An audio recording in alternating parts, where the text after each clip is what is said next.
Imagine growing up where this is your classroom, these are your friends, and this is your playground. I think the Huffington Post just called me like the Oprah of adventure the other day, and I was like, what? My name is Alison Teal, and I wear many bikinis. I'm a filmmaker, host, survivalist, adventurer, and I love to surf. And I was sort of that wild Tarzan child raised around the world by my parents. Who are adventure photographers and legendary explorers. At 2 months old, they whisked me away up the highest peak in southern Peru, and since then, my life has been a whirlwind of adventure. I was homeschooled around the world, taking courses such as Elephant 101, Safari Interactive, Climbing Mount Everest, and Shamanism Survival. Just to start at the beginning, I was born on the floor of a log cabin, actually, in the Rocky Mountains of Colorado. And at 2 months old, my parents were called to climb and ski the highest peak in southern Peru. My mom was the first woman to do it, and they're like, oh, we have a 2-month-old baby, well, we'll bring her. I would say I've spent the majority of my life in a 6-foot by 6-foot tent with my wild parental units. I have some of the most incredible parents on earth. My mom is the very centered, divine yoga teacher, and my dad is the bohemian adventure man. We gotta keep pushing. For some people, the mention of climbing the snow-capped Himalayas or trekking through the Sahara Desert would sound like a crazy and dangerous adventure. But for the Bleehard-Kane family, it's just an average weekend getaway. They gave me this odd, wild structure within no structure at all. It's horrible. Find in ourselves what is right to do. I think that's what my parents instilled in me. I just want to climb peaks. I just want to ski big waves. Fortunately, I've got a family who has become equally crazy to the point that they're willing to go along with my exploits and my adventures. Life with the fam. I'd wake up in the morning and my dad would be viciously flossing his teeth, and my mom would be doing some weird yoga pose, which would inevitably wake me up as I got hit in the head during downward dog or something. I always say that the world was my classroom and the people I met along the way were my textbooks. And we don't have to learn about India. You walk out your back door and boom, you're in India. You climbed that peak right there really when you were 3 months old. How'd it go? You were a little bit brain dead, I think, after that. We'd be on the base of Mount Everest, or we'd be going across the Amazon on some wild dugout canoe, which the tent would go on top of, across the Rajasthan desert on camel safaris, and that tent was my home, and I've lived out of a backpack my entire life, still kind of to date. I was this sort of weird petri dish child that they were scared too. Everybody has their different drum, different life. Homeschooling off the grid was essentially 24/7 Survival 101. Everything we did was school, and it was a huge leap of faith. Nobody wrote the books, at least none that we knew of. People thought we were nuts with what we were doing. You're crazy raising a daughter this way. But thank goodness they did. I look at all the little girls that I keep seeing at the stores with their pink tutus and their fairy wands, and I go, right on. It doesn't matter that you teach them to survive in the sense of wilderness, it's that you teach them to be themselves.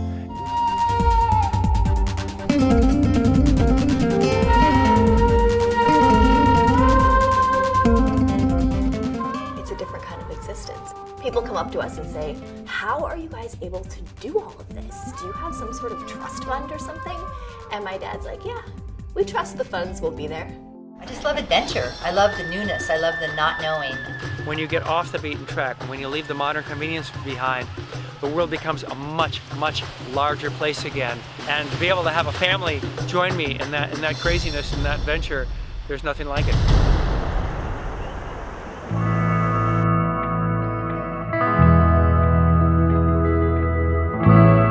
It's funny, you kind of find out that you can only rebel against what your parents do for so long, and so I grew up just wanting that camera lens out of my face. I don't want to wake up at 5 a.m. I don't want to climb Mount Everest. I don't want to have to get that shot. And then, of course, I become a filmmaker. I think the moment really became clear for me when I went into Berkeley and USC to do acting, actually, and then started realizing that I was directing all the films that I was in. Suddenly, I'd be off on breaks during school with my camera, wanting to capture every single moment I could.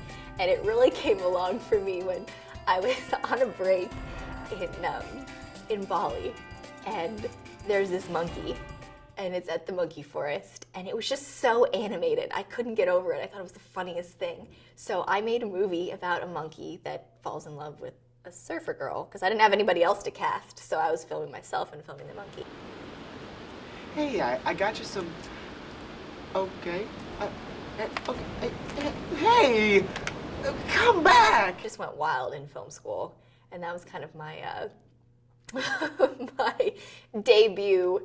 God, it's such a horrible film, but it's so funny. Like, I gave the monkey voiceover and everything, and that kind of showed me that my style of fantasy, fiction, fun, I want to be Monty Python, I want to be Indiana Jones. I always thought the grass was greener on the other side of the world. To me, my actual #1 dream was to go to school. You know, you get stuck in a tent with your parents long enough and you go wild just wanting to talk to any kid that comes along. Morning. For as long as I can remember, I've been dragged around the world by my parents. That time actually came, but not how I had dreamed about it. It's complete blizzard out.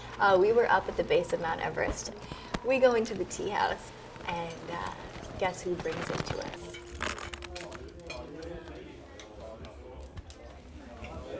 A little girl. I was just mesmerized that there could be somebody out there like me. She didn't look like me, but she was little enough that I knew she'd, want to play paper dolls or something. Hi, I'm Allison. She was the one that actually enabled me to have my first experience going to school. Which is very different than you would expect from most schools. They actually get up every morning and climb over a 16,000-foot pass to go to school. Wait.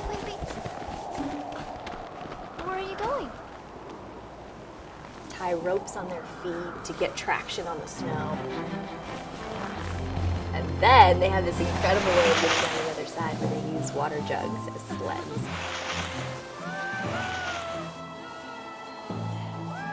We went to school first, of course, and then we just sledded all day long. It was such a memory that stood out to me that when I got to USC and had a thesis film to do, I told the professors, I want to make a Himalayan adventure story about going to school with Rita in the Himalayas. And they said, well, you have to do it in LA. And there were so many restrictions, no this, no, can't use this, you can't go there. So I might have broken a few rules. I ended up making my thesis film called Rita, a true Himalayan adventure film. There was so much speculation about whether I was either going to get kicked out of school or make the best film in the class.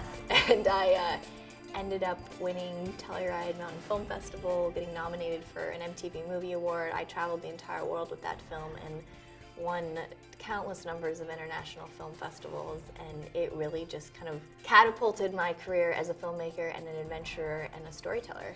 It's a pretty amazing memory, and I'm thankful to have it. After I did Rita, I got my parents calling to ask me if I was going to quit school anytime soon and come back and travel with them. They were so cute. How often do your parents call you and be like, are you ready to quit school? I'm like, just let me graduate.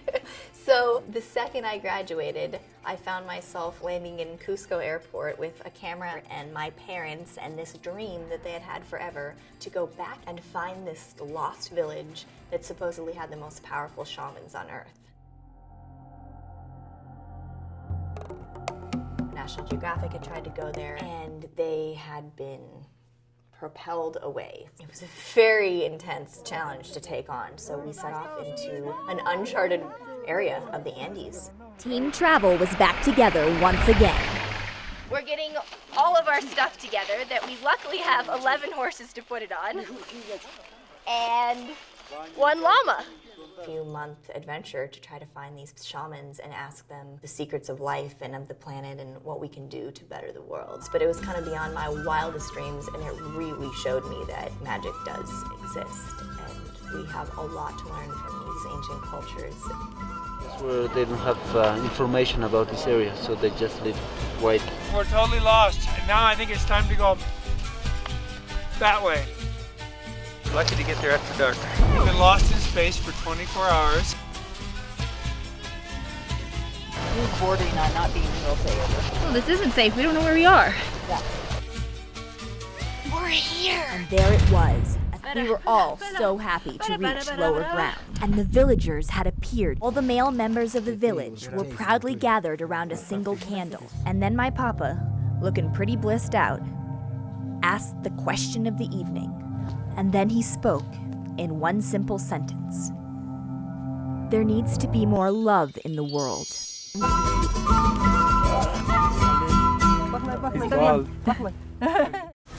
I always wanted to share the magic and mysteries of the cultures I grew up in. So I set off across the world with my pink surfboard to make a film series about the incredible people that have shaped my life. In each film, I team up with a local companion for a wild and comedic adventure. I'm excited to introduce you to my global family. So buckle your seatbelts and I'll be your passport to the world.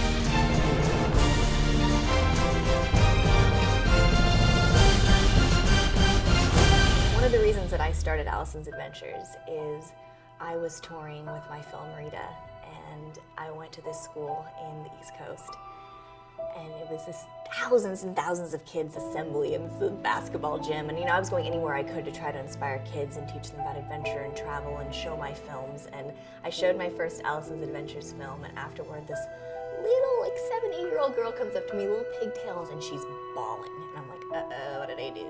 I get a letter from the principal and the parents. And she goes, Alison? I said, yeah. And she goes, well, my mom's dying of cancer, and before I saw your films, I thought I had nothing to live for. And now I see that there's magic in the world and people that will be my friend. And it just it hit me so hard that I could have changed this girl's life in that moment just by sharing a movie of me running around with a pink surfboard making friends all over the world. And I still keep in touch with her. I don't know, it's just amazing. Is it about changing the world, or is it about changing one little girl's life? Each of my Alison's Adventures films, I love to have a combination of education and entertainment. So to me, I kind of call it edutainment. I want to be Indiana Jones with a cause. And so each place that I go, I try to figure out a way that I can either help the people that are there or really highlight an environmental issue, a humanitarian issue, something that's really important in the world.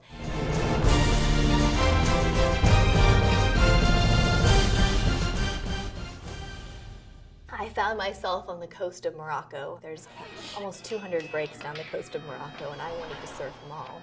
And along the way, I met this faith healer, the kind of men that look like Aladdin with all their beautiful turbans and get up. He was a fortune teller.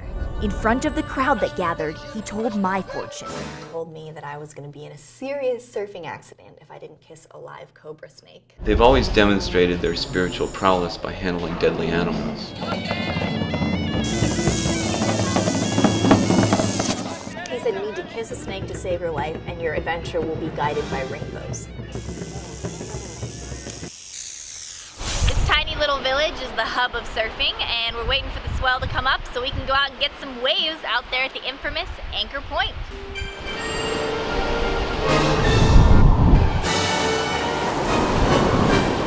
Are there many girls that surf here? No, not so many. Not so many girls. That day I was the only girl out, and I went to take off really deep. I was having a really hard time getting waves because it was super windy. The current was insane. I took off too deep, and there's a big rock, which is why it's called Anchor Rock, and I got annihilated. I'm down under the water and getting tossed every which way, and I just see this rainbow. And I'm like, okay, I hope that's the surface. So I swim towards the rainbow, and sure enough, I made it out. I made it back to shore with only a broken fin. I'm so scared. I think everybody was like, God, oh, the book. I remember thinking, I'm definitely not going to make it out of here alive. But these are the kind of things I'm saying. It's if you tune into that ancient wisdom and that magic and that survival and sustainability, you just listen to nature and to kind of yourself, I think you can truly survive anything. Bidding Abdullah farewell, I watched my last Moroccan sunset. Happy to be alive, but sad to see another adventure come to an end. You take a surfer girl to the most landlocked farm in the middle of New Zealand, and you put her on a horse with her pink surfboard, and that was me. One day I was out on the farm and she just rocks up with the surfboard, and I was thinking to myself, the heck is this chick up to? This is Hi, Cowboy Chad. Nice to Chad meet lives you. on a ranch called Blue Duck Station. Blue ducks are endangered in New Zealand, and they're a great indicator species for the health of New Zealand and for the overall world, and they're disappearing. And if we lose them, we lose the health of the environment. So when I went to the farm, they were about to be evaluated by the Minister of Conservation in order to see if they were going to receive funding. And we only had 3 days to prep for her visit. We saved the day from this crazy stray sheep that was honestly one of the cutest things I've ever seen, and at the same time one of the most terrifying thing, and tried to kill me like 45 times, and we had to drag it down this entire mountainside in our hands. They're dangerous, you know, they look cute and they're all fuzzy and furry, but they're pretty intense. And so at the very end, I paused to get a photograph on the sheep, like sitting on it like I was riding it, and the thing almost took me over a cliff. That was priceless. We accept change. Everything changes in the world, especially in New Zealand. The clouds and the rivers and the water, and that was really what I took away from there is, you know, you have to accept change in your life, and sometimes change is good. Life is a gift, a precious, precious gift. If you sit back expecting things to happen, it's never going to happen. You know, you got to get out there and make it happen. Wow. Not a bad place, is it? Yeah. I had heard that there was this island where they actually still had the power to walk on fire and to heal with touch. So I set off across Fiji to the lost island of the Firewalkers. I was there with this chief, and I'm wanting to see them walk on fire. He's like, there's a few things we need to do first. It's just, Fiji's rough, and it's still full of cannibalistic thoughts and memories and history. And you feel like you're kind of walking into these tribe of cannibals, and you don't know, because it's Christian mixed with like heavy-duty warrior. It's wild. I met the chief of the island, and it was a crazy adventure. He hadn't firewalked in 20 years. The firewalking started in Banga.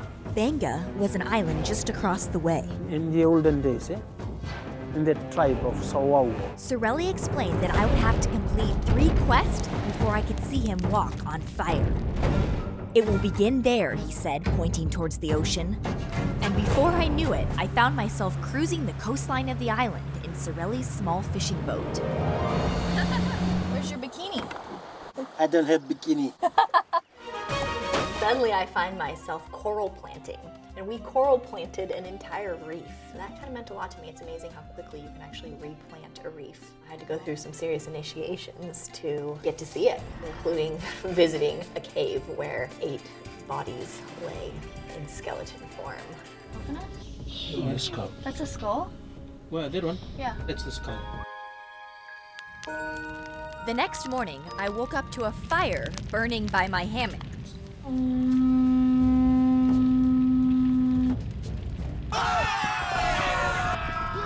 And the ceremony began. They were gonna walk on the red hot stones that had been burning all day.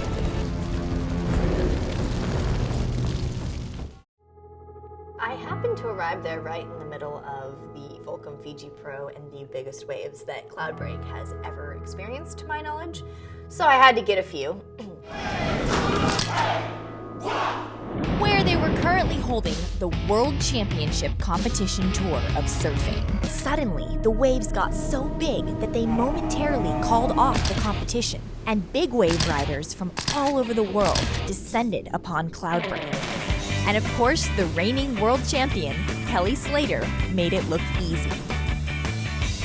Slater had called me into the waves, so he was right there experiencing the whole thing with me. And you know, when Kelly Slater calls you into a wave, you can't not go. So I did, pink board and all. And when Slater calls you into a wave, you go. I dropped in, even shocking myself, and then got a moment of the ride of my life, until the wipeout of my life. I was thrown straight to the bottom and smashed my foot open. I surfaced for a brief second. "Are you okay?" Slater called, but I had no time to answer. Wave after wave came smashing down on me. Out of energy and air, I sunk towards the bottom. and looked up just in time to see a massive jellyfish. It was so beautiful, I had a hard time being scared. And while I was next to it, I felt like I could breathe, or like it was breathing for me. The jellyfish drifted away, and with my last ounce of strength, I followed it. And believe it or not, that alien-looking creature guided me to the surface and saved my life.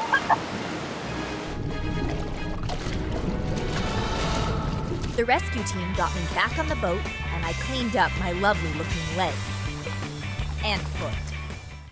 During incantations in the Andes with my parents, the shaman who we found actually gave me this bracelet, and he told me to make a wish.